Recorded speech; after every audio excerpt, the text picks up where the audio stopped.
கிறிஸ்துவுக்குள் அன்பான தேவனுடைய பிள்ளைகளே, ஆண்டவராய் இயேசு கிறிஸ்துவின் நாமத்தில் உங்களை அன்புடன் வாழ்த்துகிறேன்.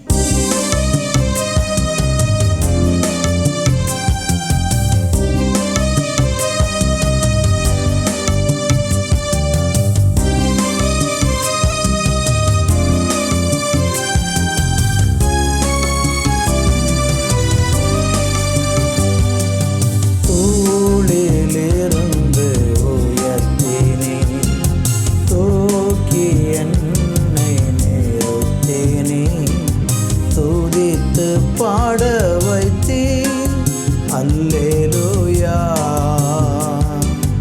அல்லேலூயா அல்லேலூயா அல்லேலூயா. காலை தோறும் மறவாமல் உம் கிருபை கிடைக்க செய்கின்றீர், நாள் முழுதும் மறவாமல் நன்மை தொடர செய்கின்றீர். காலை தோறும் தவறாமல் உம் கிருபை கிடைக்க செய்கின்றீர், நாள் முழுதும் மறவாமல் உம் நன்மை தொடர செய்கின்றீர். தடைகளை தகர்ப்பவரே, தயவை காண செய்தீரே. தடைகளை தகர்ப்பவரே, உம் தயவை காண செய்தீரே. தோளிலிருந்து உயர்த்தினே, தூக்கி என்னை நிறுத்தினே, துதித்து பாட வைத்தீர், அல்லேலூயா அல்லேலூயா அல்லேலூயா அல்லேலூயா.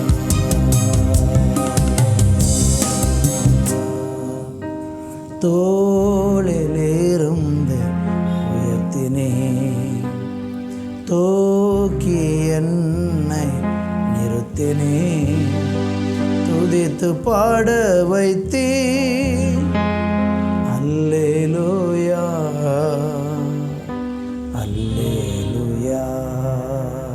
தகப்பனே, இந்த வேலைக்காக நன்றி. எங்களை தோளிலிருந்து உயர்த்துகிற தெய்வம், ராஜாக்களோடு அமர பண்ணுகிற தெய்வம், இந்த நாளில் எங்களோடு இருக்கிறதற்காக நன்றி. இயேசுவின் நாமத்தில் பிதாவே, ஆமேன் ஆமேன். அன்பு தேவ பிள்ளைகளை, இந்த நாளில் தியானிப்பதற்கு 1 சாமுவேலின் புஸ்தகம் அதனுடைய 2ஆம் அதிகாரம் 8வது வசனம்.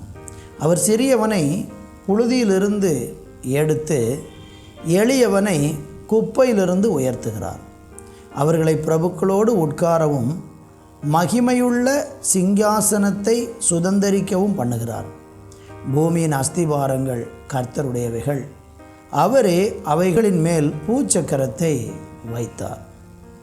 அன்பு தேவப்பிள்ளையில் வாசித்த வசனத்தில் ஒரு மனுஷனுடைய வாழ்க்கையில் உயர்வை கொடுப்பது யார், உண்மையான உயர்வை கொடுப்பது யார் என்பதற்கு இந்த வேத வசனம் நமக்கு ஆதாரமாக இருக்கிறது. இங்கே ஆண்டவர் என்ன சொல்கிறார்னா, ஒரு சிறியவனை அவன் புழுதியில் இருந்தால் கூட அவனை உயர்த்தி நான் வைப்பேன் என்று சொல்கிறார். ஏன்னா எல்லா அதிகாரமும் அவருக்குத்தான் இருக்கிறது. 7வது வசனம் சொல்லுகிறது, கர்த்தர் தரித்திரம் அடைய செய்கிறவரும் ஐஸ்வர்யம் அடைய பண்ணுகிறவருமாய் இருக்கிறார், அவர் தாழ்த்துகிறவரும் உயர்த்துகிறவரும் ஆனார் என்று நம்ம பார்க்கிறோம். ஒரு மனிதனுடைய வாழ்க்கையில் உண்மையான உயர்வு, நேர்மையான உயர்வு, நீதியான ஒரு உயர்வு யாரால் வரும் என்றால் நம்முடைய சொந்த பலத்தில் வரவே வராது. நிறைய பேர் நினைக்கிறாங்க, நம்ம நல்லா உழைச்சா சம்பாதிச்சா, நான் ரொம்ப ஞானமாக இது பண்ணனா, சிக்கனமாக இருந்தால் நல்ல உயர்ந்த இடத்துக்கு வந்துடலான்னு நினைக்கிறான். ஆனால் அது உண்மை கிடையாது. எவ்வளவு தான் நம்ம கடினமாக உழைச்சாலும், எவ்வளவு தான் நம்ம பிரயாசப்பட்டாலும், நேர்மையாக நம்முடைய சொந்த பலத்தில் நேர்மையாக இருந்தாலும், நம்மளை உயர்த்தணும்னா கர்த்தர் நினைக்கணும். அப்போ நீங்கள் கேட்கலாம், அப்படின்னா இன்றைக்கி உலகத்தில் உயர்ந்த ஸ்தானங்களிலெல்லாம் நிறைய மனிதர்கள் இருக்கிறாங்களே, அவங்கெல்லாம் கடவுளால் தான் உயர்த்தப்பட்டிருக்காங்களா அப்படின்னு கேட்டால் இல்லை. அவர்கள் தங்களுடைய குறுக்கு வழிகளில், தவறான வழிகளில் அந்த ஸ்தானமானங்களை பிடிச்சிருக்கிறாங்க. பெரிய ஐஸ்வர்யவான், பெரிய கோடீஸ்வரனா ஒரு மனுஷன் இன்றைக்கி உயர்ந்திருக்காம்னா, அவன் நேர்மையான வழியில் கடவுளுக்கு பயந்திருந்தாம்னா அந்த உயர்வு வேறு. ஆனால் இன்றைக்கி பெரும்பாலும் மனிதர்களை பார்த்திங்கன்னா ஏமாற்றி, பொய் சொல்லி, பிறனுடையதை வஞ்சித்து, அரசாங்கத்தினுடைய சொத்துக்களை, அரசு சொத்துக்களை எல்லாம் அபகரித்து, ஏழை எளியவங்களை ஒடுக்கி, இப்படி தங்கள் மற்றவர்களை கெடுத்து தான் இன்றைக்கி நிறைய பேர் உயர்வான வழியில், குறுக்கு வழியில் போய் உயர்ந்திருக்கிறாங்க. அது உண்மையான உயர்வு கிடையாது. இப்போ நீங்கள் கேட்கலாம், அப்படின்னா இப்படியெல்லாம் தவறான வழியில் உயர்ந்திருக்கிறாங்களே, அப்போ அவங்களுக்கெல்லாம் அது கடவுள் அப்போ அதை அனுமதிக்கிறாரான்னு கேட்டால் இல்லை. தவறான வழியில் அவன் உயர்வை பெற்றதுனால அவன் செய்த எல்லா தவறுக்கும் ஒரு நியாய தீர்ப்பு ஒரு நாள் வரப்போகுது. அன்றைக்கு இவன் யாரை ஏமாற்றி, வஞ்சித்து, பொய் சொல்லி, குறுக்கு வழியில் போய் சம்பாதிச்சு உயர்ந்த நிலைக்கு வந்தானோ அதற்கு எல்லாம் அவன் கணக்கு கொடுக்க வேண்டும். அது நிறைய பேருக்கு அதை குறித்து சிந்திக்கிறதே இல்லை. கணக்கு கொடுக்க வேண்டும். நீங்கள் தானியேல் புத்தகம் 2:48 படிச்சிங்கன்னா, பின்பு ராஜா தானியேலை பெரியவனாக்கி அவனுக்கு அநேகம் சிறந்த வெகுமதிகளை கொடுத்து அவனை பாபிலோன் மாகாணம் முழுவதற்கும் அதிபதியாகவும் பாபிலோன் உள்ள சகல ஞானிகளின் மேலும் பிரதான அதிகாரியாகவும் நியமித்தான்.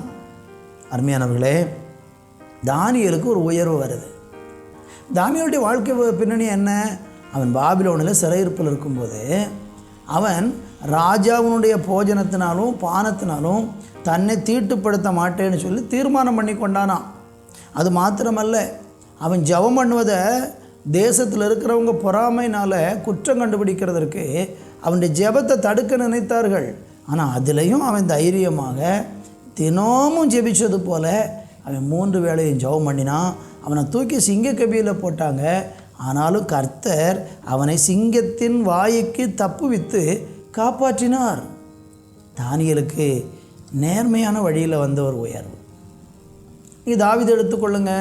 தாவீதுடைய வாழ்க்கையிலையும் அவன் சிறுவனாக இருக்கும்போதே அவனுக்கு கொடுக்கப்பட்ட ஆடுகளை மேய்த்து கொண்டு நேர்மையும் உண்மையுமாக இருந்தான். ஆனால் அவனுக்கு நிறைய தீமை செய்வதற்கு சவுல் ராஜா முயற்சி பண்ணினான். அவனை ஒன்றுமே பண்ண முடியலை. அந்த பொழுதியில் இருந்த அந்த தாவீதை ஆண்டவர் உயர்த்தி ராஜ சிங்காசனத்தில் அமர வைத்தார்.